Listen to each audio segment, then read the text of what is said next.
औरंगज़ेब ने फिर क्या किया उस समय जो है, उसको तो बड़ा राजा राम जी के अवसान के बाद तो उसको तो बड़ा वो लग गया कि बस अब तो जीत जीत मेरे गए, हाँ। मेरे हाथ में है। उसके बाद में क्या हुआ, एक तो वो मरने के कगार पे था, ये बात सबको पता चल चुकी थी। वो बहुत बूढ़ा हो चुका था। तो मरा तो वो 90 साल का हो के है। हाँ, हाँ, वो कभी ना कभी टपकेगा, ये बात सबको पता थी। आज मरेगा नहीं तो कल मरेगा। कभी ना कभी तो ये मरने वाला है। इसमें एक हरकत ये हुई कि उसके जो सरदार थे, हुँ। जैसे जुल्फ़िकार खान है, असद खान है या दाऊद खान पन्नी है, इन सभी लोगों को ये बात पता चल चुकी थी कि भाई जिस तरह से मराठे हमको मार रहे हैं, अगर औरंगज़ेब गया, हमें तो सत्ता इन्हीं के साथ एस्टेब्लिश करनी है। तो वो भी उसको सपोर्ट नहीं कर रहे थे, जितने अंदर से उसको सपोर्ट चाहिए था। एक वो फैक्शन था। दूसरा फैक्शन ये था, मराठे तो उसको परेशान कर ही रहे थे। और तीसरी चीज़ ये थी कि ये बात औरंगज़ेब को भी पता चल चुकी थी कि मेरे जाने के बाद में उसका सबसे प्यारा बेटा था कामबख्श। तो उसने सिर्फ़ एक आखिरी में करके गया कि भैया बीजापुर की सल्तनत इसके नाम पे कर देना। क्योंकि जो सबसे बड़ा बेटा था शाह आलम को एक बार उसने कैद भी करवाया था। और उसका एक और बेटा था जिसका नाम था अपना ये अकबर, जो संभाजी महाराज के पास में आया था। अकबर ने तो उसको वैसे ही छोड़ के चले गए थे। अच्छा, अकबर का एक नकली बेटा भी था जिसका फ़ायदा शाहू महाराज ने बाद में उठाया था। तो ये सारी चीज़ें उसको पता रहने के बाद वो कोशिश कर रहा है, पीछे आ रहा है, कोशिश कर रहा है, पीछे आ रहा है।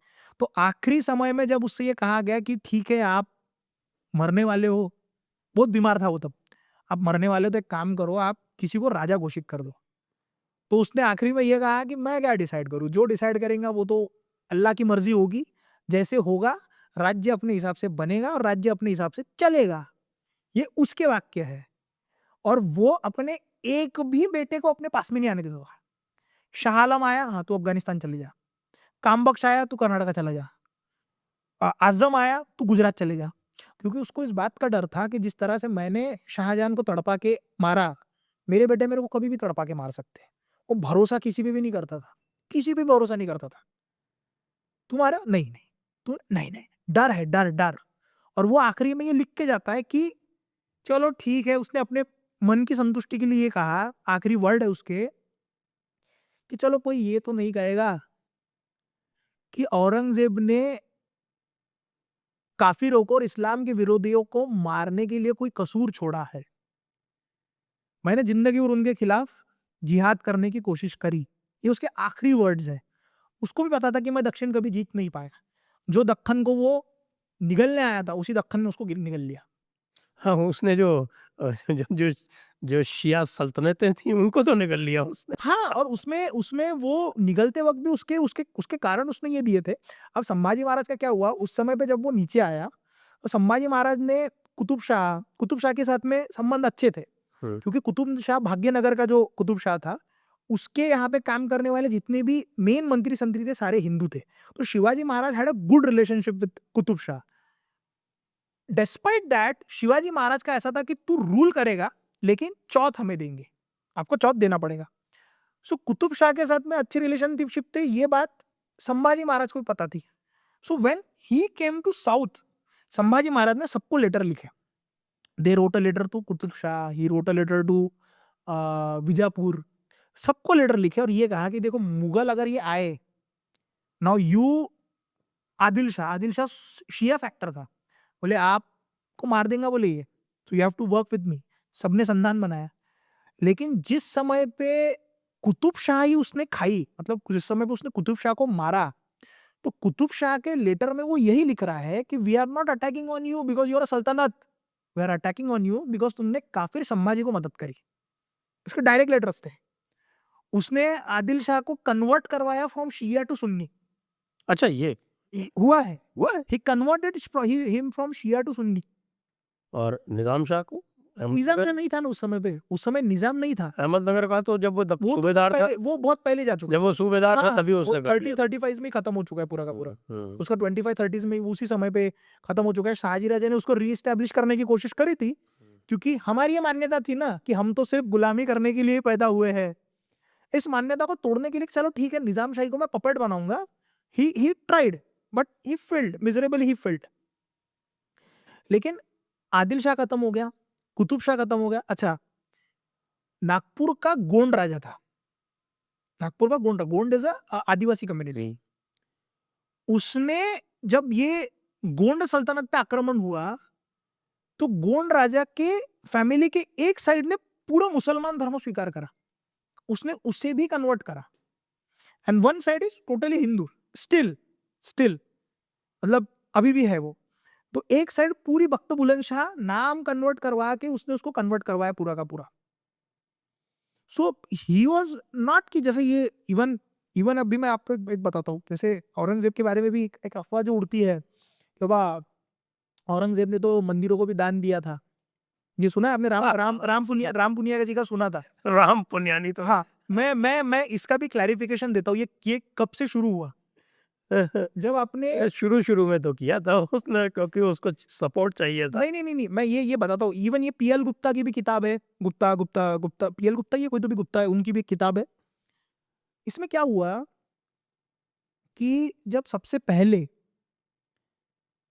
कांग्रेस हिस्ट्री जो ये मंच नहीं है, इंडियन कांग्रेस हिस्ट्री कांग्रेस, मतलब जैसे यूनियन जो है इंडियन ये आपके इरफान अभी, हाँ, ये सारे लोग, हाँ, एग्जैक्टली। उसके किसी मैगजीन में ये बात छपी कि औरंगजेब ने काशी विश्वनाथ का मंदिर क्यों तोड़ा। तो जिस समय वो काशी विश्वनाथ गया तो वहां, हाँ, कि वहां के पंडल लोगों ने वहां के राजपूत की एक रानी को किडनैप करके रखा, तो उसके आदेश में उसने तोड़ा, ये किया। या फिर उसको जब ये बाद में बात पता चली कि उसने पत्रक दिए, ये सारी जो बातें उठी, ये सारी जो बातें उठी, ये पॉलिटिशियन ने लिखी, ये उन लोगों ने लिखी सारी की सारी। उनको बाद में for piece and secularism award भी मिले हैं सभी लोगों को। तो इसके ऊपर जब रिसेंटली रिसर्च चालू हुई कि बात आपने कहाँ से उठाई, बोले मैं जब इस गांव में गया तो वहां के काजी ने मुझे लेटर दिया। जब रिसर्च हुई, उस गांव में जाया गया, ना कोई काजी था, ना कोई लेटर था। ऐसे फारसी में लिख के कोई फरमान दे दे, उसको फरमान नहीं कहा जाता। मैं बताता हूँ आपको इसका, क्योंकि इस पे मैंने काफ़ी देखा था ये। मेहेंद्रे साहब है ना, तो गजानन हाँ, भास्कर महेंद्र जी। मेहेंद्रे साहब ने एक वो पूरा आर्टिकल लिखा था, मराठी में है वो, मैं भेज दूंगा आपको। तो वो उनकी चर्चा हुई एनजी गोरे साहब से। हाँ, एनजी गोरे साहब तो पुराने कॉन्स्टिट्यूएंट असेंबली के, और तो एनजी गोरे साहब ने उनको बताया कि ये काम पट्टाभी सीतारामैया ने किया। मैं नाम नहीं ले रहा था, ये सीताराम पटेल साहब ने ही करा है। पट्टाभी सीतारामैया ने जाके वहां पे बोला कि साहब, कि मुझको एक लखनऊ के मौलाना ने ये बात बताई है। हाँ, हाँ, तो वही वो कहा कि लखनऊ के मौलाना ने कहा है ये सब बारी सारी बात बताई है, और उसने कहा कि मेरे पास इसका एक वो है प्रमाण, और वो मैं प्रमाण आपको दूंगा। वो प्रमाण लोग पूछते हैं, पट्टाभी सीतारामैया के पास वो प्रमाण कभी नहीं आया। एग्जैक्टली। लेकिन एनजी गोरे से पट्टाभी सीतारामैया ने ये स्वीकार किया कि ये काम उसने गांधी जी के कहने से हिंदू मुस्लिम सद्भाव बनाने के लिए किया था। हो सकता है क्योंकि सीताराम पटनायक और एनजी गोरे ने ये बात मेहेंद्रे साहब को बताई, और मेहेंद्रे साहब की बात पे कोई अविश्वास नहीं कर सकता, नहीं कर सकता। मतलब जब ये बात, मैं नाम नहीं ले रहा था सीताराम पटनायक का, क्योंकि मैं इसलिए भी नहीं ले रहा के था। लीजिए, तो गांधी जी का दत्तक पुत्र था, उसको ही तो लड़ाया था गांधी जी ने मैं क्यों सुभाष बोस के सामने। मैं क्यों मैं क्यों नहीं ले रहा था सीताराम पटनायक का नाम, बिकॉज वो जो आर्टिकल है, ये गजानन भास्कर महेंद्र जी का आर्टिकल मैंने पढ़ा है, लेकिन सीताराम पटनायक का वो कंटेम्प्रेरी आर्टिकल मैंने नहीं पढ़ा है। तो जब तक मैं नहीं पढ़ता मैं नाम नहीं लेता। लेकिन ये गारंटी है कि महेंद्र जी ने ये कहा था कि ये सीताराम पटनायक का ही काम था, और ये बात मुझे क्या कंफर्म थी कि वो कांग्रेस हिस्ट्री से ही ये बात चालू हुई है। इसके पहले ये बात कहीं पे भी नहीं थी, ये कहीं पे फैक्शन में ही नहीं थी कि बाबा इसने लेटर दिया, उसने लेटर दिया, इसका लेटर है, उसका लेटर है, ऐसे किसी के 4 फर्म। ये काम तो देखिए, ये व्हाइट वॉशिंग का काम तो अब ये व्हाइट वॉशिंग का काम है। एग्जैक्टली। अलीगढ़ स्कूल जो इरफान अली का पिता था, मोहम्मद हबीब, उसने काम चालू किया था ये सारा, जो व्हाइट वॉशिंग किया। तो व्हाइट वॉशिंग क्या है इसमें, जब आपके ये जो दिल्ली सल्तनत की किताब लिखी गई है। ये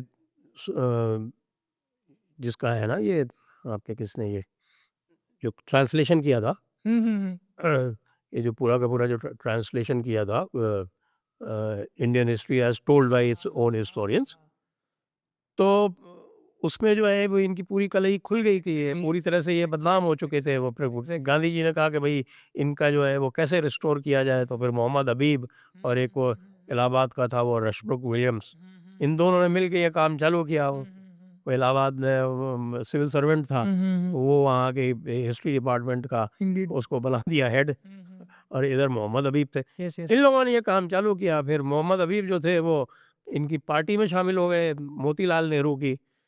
जब खिलाफत And then there was एक मिनट में कंप्लीट कर लूँ। जब ये आपका जो खिलाफत आंदोलन जब कोलैप्स हुआ, तो मोतीलाल नेहरू और सी आर दास ने मिलके एक अलग से खिलाफत स्वराज पार्टी बनाई थी, कि वो नाराज थे कि भाई ये क्यों कोऑपरेशन मूवमेंट जो है वो हुआ।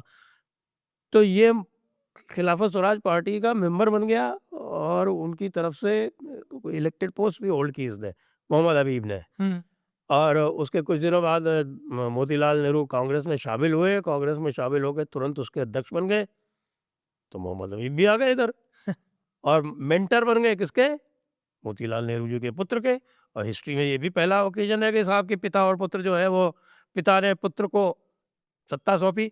even आप डायनेस्टी की बात करते हो, मोतीलाल नेहरू के बाद अगला अध्यक्ष कौन बना था? Jawaharlal Nehru. even when committee was formed, आज जैसे आप बंगाल जाते हो, लेफ्टिस्ट लोग आरसी मुजुमदार को एक्सेप्ट नहीं करते अभी भी। हाँ, नहीं करना, आरसी मजुमदार को एक्सेप्ट नहीं करते हैं, यदुनाथ सरकार को एक्सेप्ट नहीं करते वो। आरसी मुजुमदार को जब ये बात कही गई बाय नेहरू कि you come in my committee and write the history, R C Majumdar ने रेजिग्नेशन फेंका था मुंह के ऊपर, मैं किसी के लिए हिस्ट्री नहीं लिखूंगा बोले। I am not going to write history for government, and no historian should write for a government, because every government will try to succumb the history as per the people's choice, but history is always brutal, it doesn't look out at your ethics. वो आपके Dzire, आपके ethics, आपके ideal constitutional human को नहीं देखता है वो। History is always brutal. तो जब आरसी मुजुमदार ने बोला कि यदि मैं हिस्ट्री लिखूंगा तो अपने हिसाब से लिखूंगा, सच लिखूंगा मैं सच लिखूंगा। So he was boycotted. He was not. तो भारतीय विद्या भवन के लिए लिखी फिर उन्होंने। Yes, yes, yes. वो जो 11 वॉल्यूम है मेरे पास रखे हुए। हाँ,